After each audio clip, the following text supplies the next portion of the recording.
Hello students, how are you? Welcome back to my YouTube channel Maths Up with Aisha Maqsood, and today we are learning about exercise 1.1 of chapter number 1 real Let's numbers. begin the lecture. So yesterday हमने पढ़ा था कि हमारे पास real numbers क्या होते हैं. Simply real numbers वो numbers होते हैं जो हम लोग नंबर लाइन के ऊपर सिंपली फाइंड आउट कर सकते हैं. अब रियल नंबर्स हमारे पास टू टाइप्स के होते हैं, rational numbers and irrational number. Rational number हमारे पास वो नंबर्स होते हैं जो फ्रैक्शन की फॉर्म में होते हैं और स्टॉप्ड हो जाते हैं, और इरैशनल नंबर हमारे पास वो वाले नंबर्स होते हैं जो सिंपल फ्रैक्शन नहीं होता, और दूसरा ये कि हमारे पास स्टॉप्ड नहीं होते, ये कॉन्टीन्यूसली चलते ही रहते हैं. जैसे कि यहाँ पे फ्रैक्शन की फॉर्म भी गिवन है और इरैशनल नंबर किस किस टाइप के होते हैं ये भी यहाँ पे गिवन है. सो रैशनल और इरैशनल नंबर्स को हम किस तरह से फाइंड आउट करते हैं, हम इन्हें एक नंबर लाइन के ऊपर फाइंड आउट करते हैं, जिसमें एक तरफ हमारे पास नेचुरल नंबर्स होते हैं जिनको हम पॉजिटिव नंबर्स भी कह सकते हैं, और दूसरी तरफ हमारे पास इंटीजर्स होते हैं जिन्हें हम नेगेटिव नंबर भी कह सकते हैं. सो हमारा आज का लेक्चर 1.1 पे है, और इसके अंदर फर्स्ट क्वेश्चन हमारे पास है identify each of the following as a rational और irrational number. First question is about this.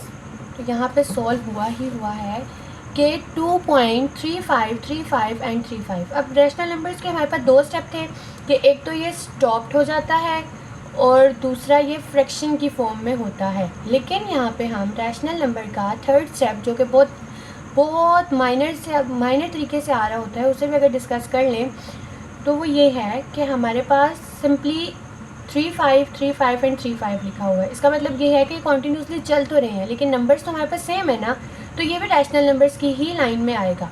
जैसे हमारे पास अब एक और क्वेश्चन ले लो, फॉर एग्जांपल 1.151515 अप टू सोन अगर ये चल रहा है, लेकिन क्या है कि इसके पास हमारे वैल्यू जो है वो सेम आ रही है, तो ये क्या होगा, हमारे पास रैशनल नंबर्स की लाइन में आ जाएगा. सेकंड क्वेश्चन हमारे पास है 0.6 और उसके ऊपर है ये बार. अब इस बार का मतलब ये क्या होता है कि जो वर्ड हमारे पास जिसके ऊपर ये लाइन है उसका मतलब ये है कि कॉन्टीन्यूसली चल रहे हैं.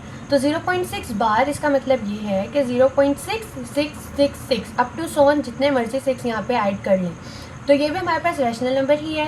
क्यों, एक तो ये कॉन्टीन्यूसली चल रहा है, दूसरा के वैल्यू हमारी सेम है.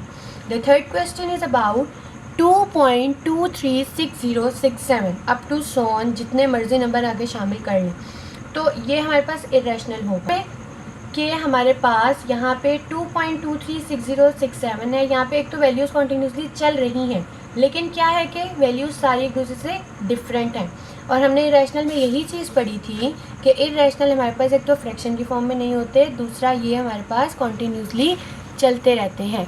तो क्या हुआ कि ये हो गया हमारे पास इरैशनल नंबर्स. सेकंड हमारे पास आ गया √7. अब √7 हमारे पास इरैशनल है क्योंकि अंडर रूट्स की वैल्यू जिनके साथ हमारे पास परफेक्ट स्क्वायर गिवन हो वही ही रैशनल होती हैं. जैसे कि यहाँ पे अगर हम लिखें √9 तो उसका परफेक्ट स्क्वायर बनेगा 3. अब ये भी रैशनल नंबर में ही आता है, लेकिन √7 का कोई परफेक्ट स्क्वायर नहीं है, इसलिए ये आ गया इरैशनल में. यहाँ पे हमारे पास पांचवा क्वेश्चन है ई की हमारे पास मैथ्स में एक वैल्यू गिवन होती है जो कि है 2.718281. अब ये इरैशनल कैसे है, सीधी सी बात है, हमने अभी पीछे भी पढ़ा है कि जो वैल्यूज़ कॉन्टीन्यूसली चल रही हैं और सेम नहीं है तो वो इरैशनल नंबर्स में आ जाती हैं.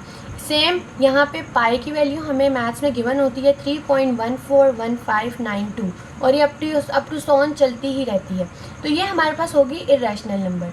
लेकिन अगर हम देखें कि पाई की वैल्यू 22/7 रैशनल नंबर है, उसके पीछे भी एक लॉजिक ये है कि अगर हम 22/7 को देखें, एक तो ये है हमारे पास फ्रैक्शन की फॉर्म में, और दूसरा ये हमारे पास रैशनल नंबर इसलिए भी है क्योंकि हमारे पास पॉइंट की फॉर्म में नहीं है, लाइक कॉन्टीन्यूसली नहीं चल रहा. इसी तरह अगर पाई को हम डेसिमल की फॉर्म में देखेंगे तो वो इरैशनल होगा, और अगर हम पाई की वैल्यू 22/7 को रैशनल फॉर्म में देखें तो वो ऑफकोर्स रैशनल होगा. एक तो ये फ्रैक्शन की फॉर्म में है, दूसरा ये कॉन्टीन्यूसली नहीं चल रहा. The next question is 5 + √11 5 + √11. यहाँ पे सिंपल सी बात है कि देखा जाए तो 5 तो एक तो हमारे पास है ऑड नंबर, ठीक है, और दूसरा √11 वही बात जो हमने अभी यहाँ पे पीछे पढ़ ली है कि √7 जिसका इरैशनल नंबर था क्योंकि इसका कोई परफेक्ट स्क्वायर नहीं था. इसी तरह अगर यहाँ पे देखें तो √11 का कोई परफेक्ट स्क्वायर नहीं है. इस हिसाब से ये सिंपल हो गया इरेशनल नंबर। सिंपल सी बात है, इसमें इतना डिस्कस करने वाली कोई ज़रूरत नहीं है, बस सीधी, क्योंकि ये आता नहीं है शॉर्ट क्वेश्चन के तौर पे पेपर्स में, ये एमसीक्यूज़ के तौर पे ही पूछा जाता है, तो ना इस पर ज़्यादा गौर व फिक्र करने की ज़रूरत है। बस रैशनल और इरेशनल का डिफ्रेंशिएट दिमाग में बिठा लें, ताकि आपको आगे अगर ऑब्जेक्टिव के तौर पर कोई सवाल इस तरह का आए तो ज़रूरत हो और समझ आ जाए जल्दी से। √3 + √13, यहाँ पे भी वही बात है कि √3 का कोई परफेक्ट स्क्वायर नहीं होता, इसी तरह √13 का भी कोई परफेक्ट स्क्वायर नहीं होता। तो सिंपली ये हो गया हमारे पास इरेशनल नंबर।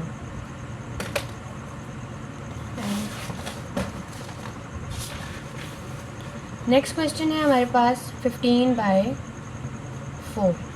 अब इसको अगर डिवाइड करके सॉल्व करेंगे तो वो बहुत लेंथी मेथड चला जाएगा, क्योंकि इसको सॉल्व करने की इतनी ज़रूरत नहीं है। सिंपली उन्होंने यही कहा है कि आइडेंटिफाई करें कि रैशनल और इरेशनल क्या होता है। देखा जाए तो हमने लास्ट वाला जो टॉपिक था उसमें पढ़ा था कि रैशनल नंबर जो होते हैं वो हमारे पास फ्रैक्शन की फॉर्म में होते हैं, ठीक है, साफ सी बात है। यहाँ पे भी जो यहाँ पे हमें जो क्वेश्चन दिखाया गया है, अब ये रैशनल नंबर फ्रैक्शन की फॉर्म में, तो it is known as rational number. Last part question number 1 का लास्ट पार्ट है क्वेश्चन नंबर 10। 2 - √2 × 2 + √2, ये भी हमारे पास इरेशनल नंबर है।